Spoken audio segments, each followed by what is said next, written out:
মাছ বুঝছেন? হ্যাঁ, প্রচুর মুখে দিয়ে রাঁধলি, এত স্বাদ লাগলো। প্রচুর খুব স্বাদ লাগছে। হ্যাঁ তাহলে খুব খুশি হয়েছেন না? যাই হোক, তাহলে বাজার করে দেওয়া সার্থক হয়েছে। উপজেলার সামনে দিয়ে হাঁটতেছিলাম, হঠাৎ অন্ধ ব্যক্তির সাথে দেখা, যে ব্যক্তিটিকে আমি গতকাল বাজার করে দিয়েছিলাম এবং মাছ কিনে দিয়েছিলাম।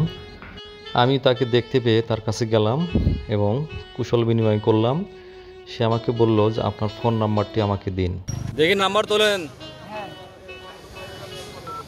0171283 আবার 3478 দেখি কল দেন, দেখি নাম্বার ঠিক আছে নাকি।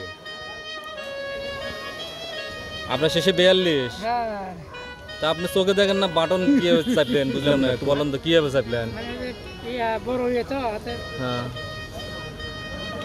01712 হ্যাঁ 83 হ্যাঁ 34 হ্যাঁ 78।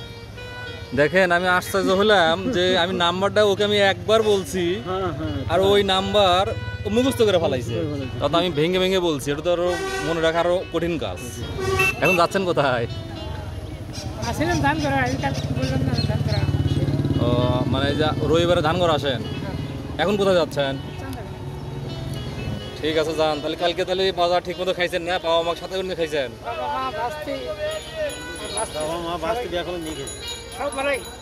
বাড়ির সবাই খুশি হয়েছিল? হ্যাঁ। অন্ধ ব্যক্তিটির পাশে একজন বাদাম খাচ্ছিল। সেই বাদামের গন্ধ পেয়ে সে আমাকে বলল, ভাই আমাকে একটু বাদাম কিনে দেন, আমার বাদাম খাইতে মন চাইছে। যদিও গতকাল তাকে আমি বাজার করে দিয়েছিলাম, সবজি থেকে শুরু করে বড় একটি মাছও কিনে দিয়েছিলাম। এই যে বাদাম আপনার জন্য নিয়ে আসলাম, কিন্তু আপনি মানুষ বাদাম খাচ্ছে সেটা বুঝতে পারলেন কেন না? হ্যাঁ, বাসনাতি বোঝা যায়। যে কোনো ফল সামনে ধরলে, কিন্তু খাবার সামনে ধরলে বুঝতে পারেন কোন খাবার কিনা। হ্যাঁ ঠিক আছে, বাদাম খাওয়া শরীরের জন্য ভালো। ঠিক আছে, মাছ বুঝছেন?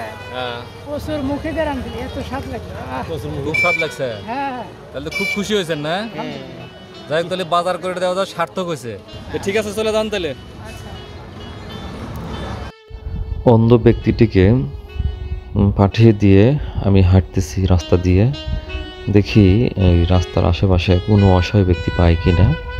যদি কোনো অসহায় ব্যক্তি পাই, তাকে আমি দুপুরের খাবার খাওয়াবো এবং ভিডিওটি আপনাদের মাঝে শেয়ার করব। আপনারা অবশ্যই আমাকে ফলো দিয়ে আমাকে এই কাজে উৎসাহ প্রদান করবেন। আপনাদের একটু ভালোবাসা আমাকে অনেক দূর এগিয়ে নিয়ে যাবে।